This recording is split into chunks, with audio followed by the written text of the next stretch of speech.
Saya punya inisiatif gimana caranya itu mengalihkan dari itu untuk religi. Itu saya maka berpikir wah enak gawe tempat ziarah ini. Tapi saya tidak menyebutkan itu wali, ndak. Wong sholah yang patut diziarahi. Yang menamakan wali itu Habib Thoyib dari Surabaya.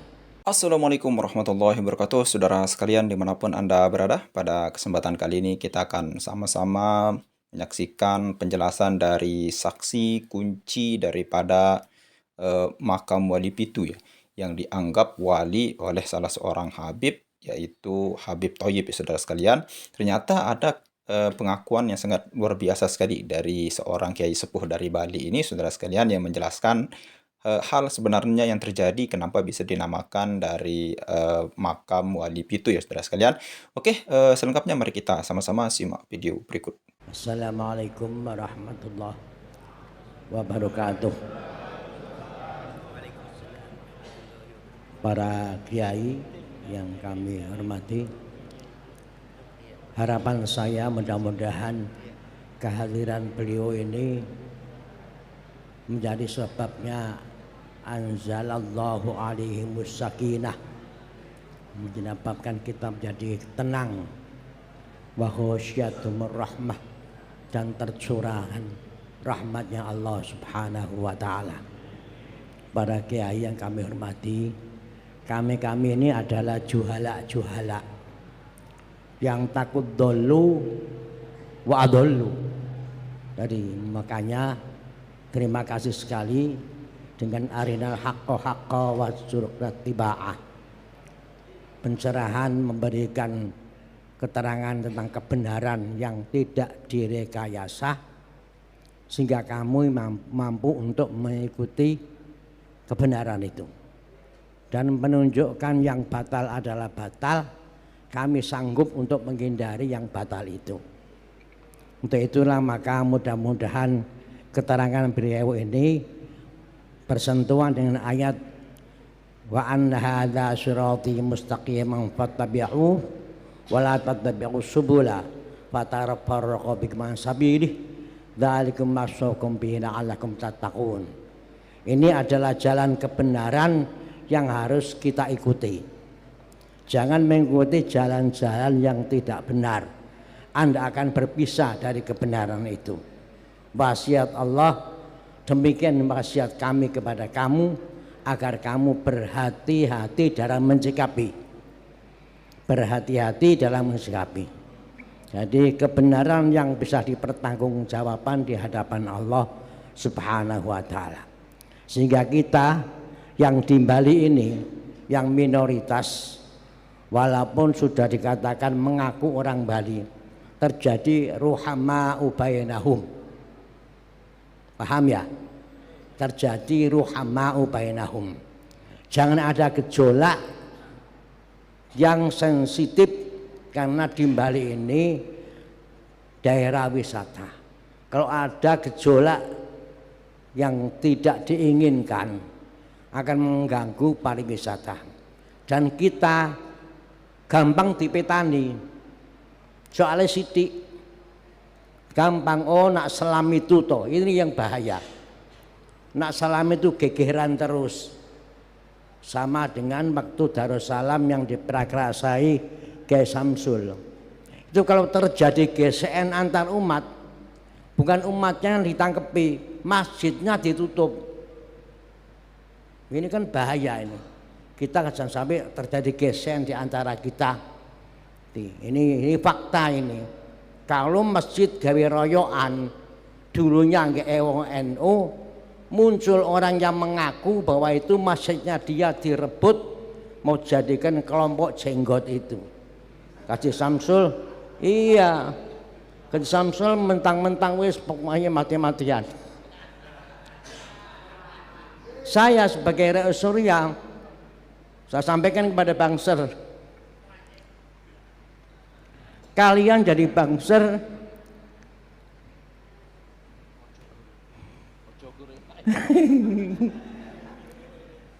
kok rawani perang. Saya yang tua ini masih berani perang. Akhirnya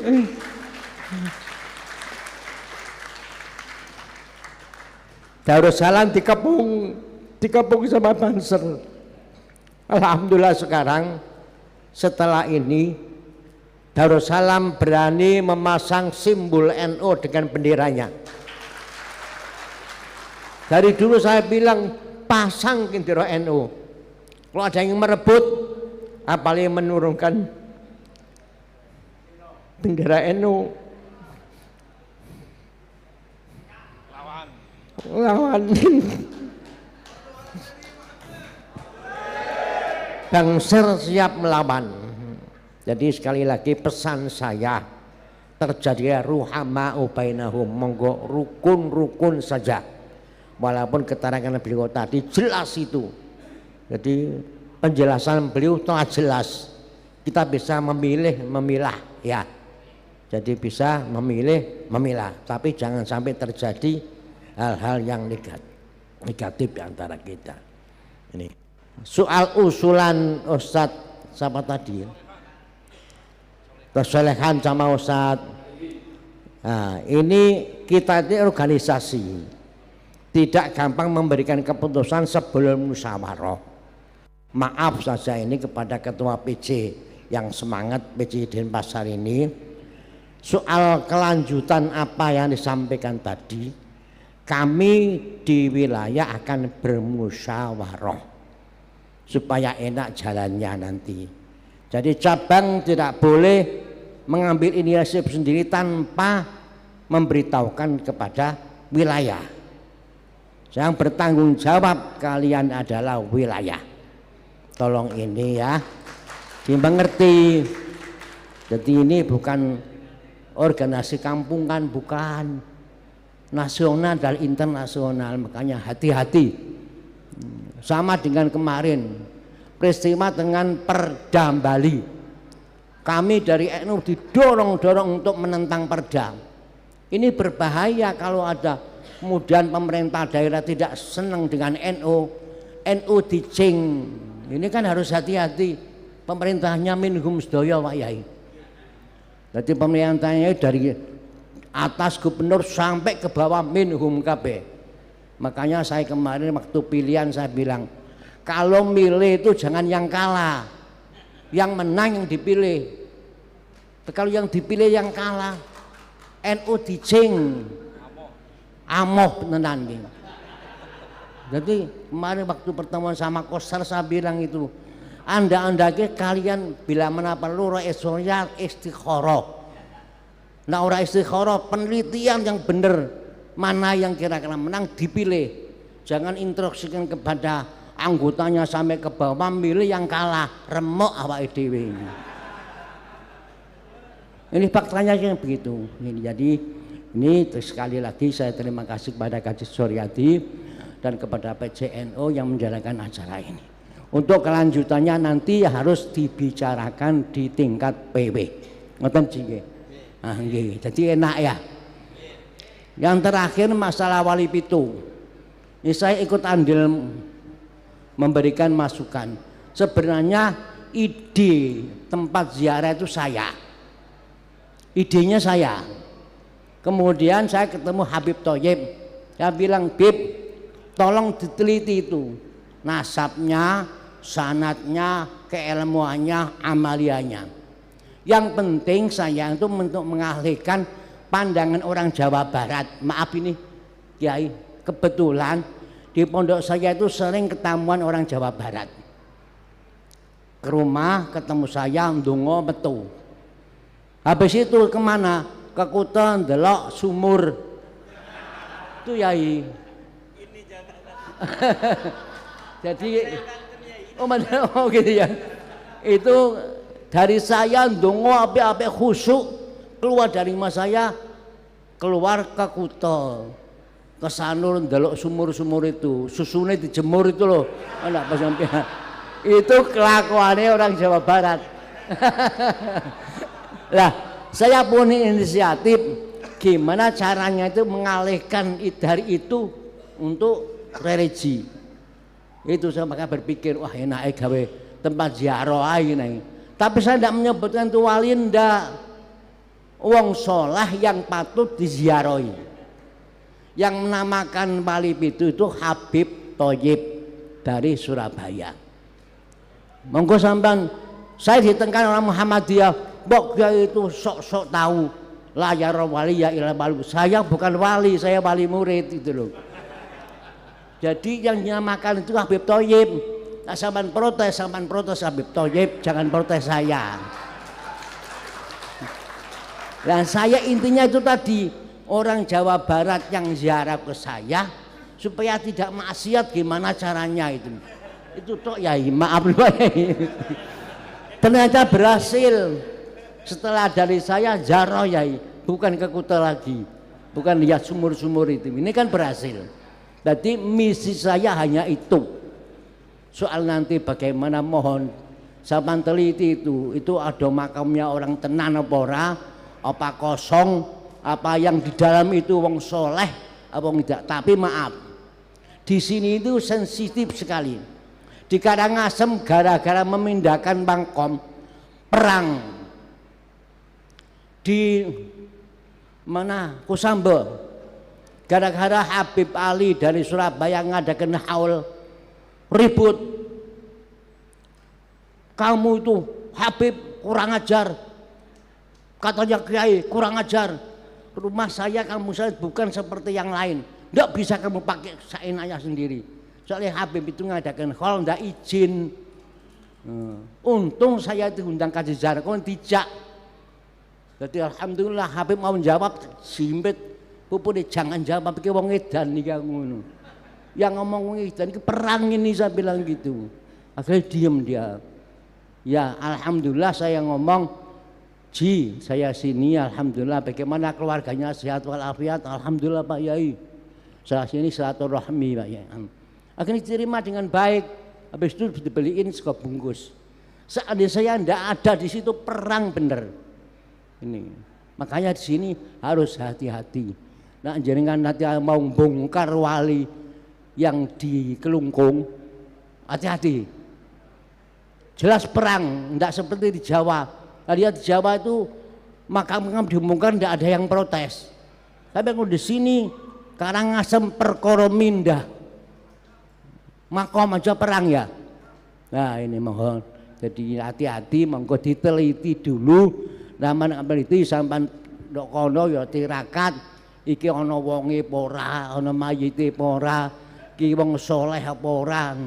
Tapi niat saya baik, niat saya kok menenasa baik itu, mengalihkan orang Jawa Barat tadi yang tadinya ke sumur malah ziarah itu ya, ini maaf ya ini. Tapi ini berhasil, alhamdulillah ya. Jadi jawaban saya seperti itu. Jadi tapi jangan nyalakan saya kalau ide itu saya, kemudian yang menetapkan saya, bukan. Saya tidak menetapkan itu wali, tidak. Hanya wong soleh yang patut diziarahi, itu tok. Nah, terus ditamakan wali pitu. Itu karepe Habib Thoyib itu mbah. Nah, jenengan peneliti monggo. Ini sejarahnya seperti itu ya.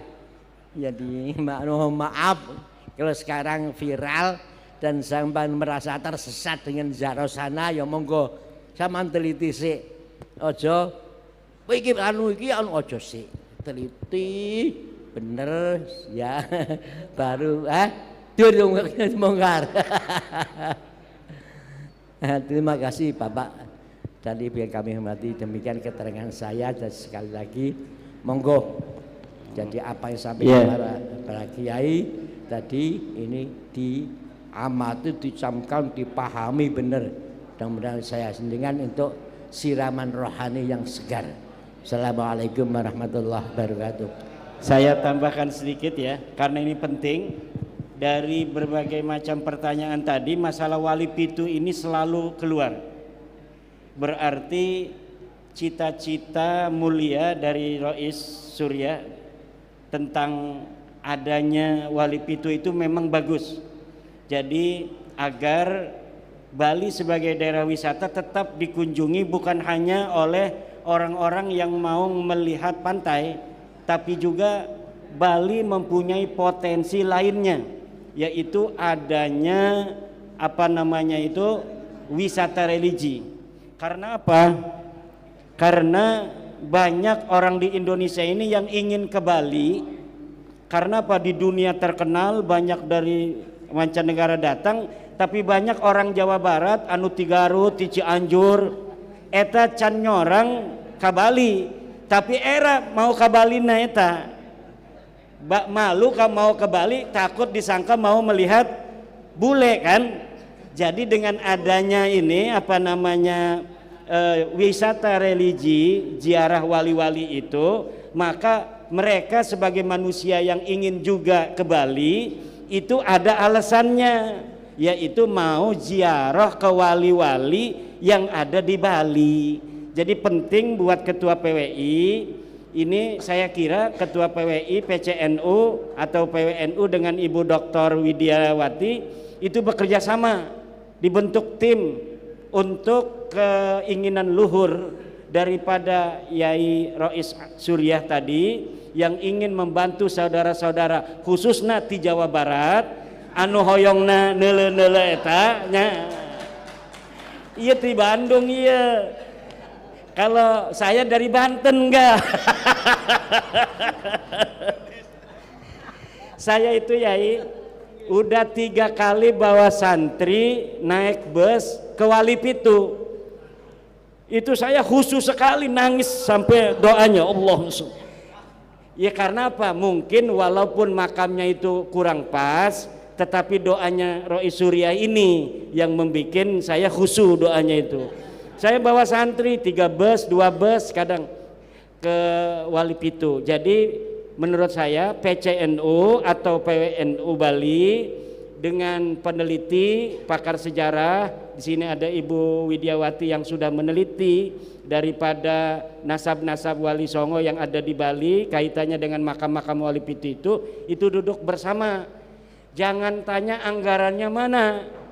Di sini banyak orang-orang kaya di Bali tuh bikin proposal penelitian Wali Pitu, terutama di ketua PCNU Denpasar anu loba duitna. Terima kasih. Sebentar tambahan sedikit, sepertinya tadi kan ada sedikit teguran buat saya. Jawa Barat dari Rois.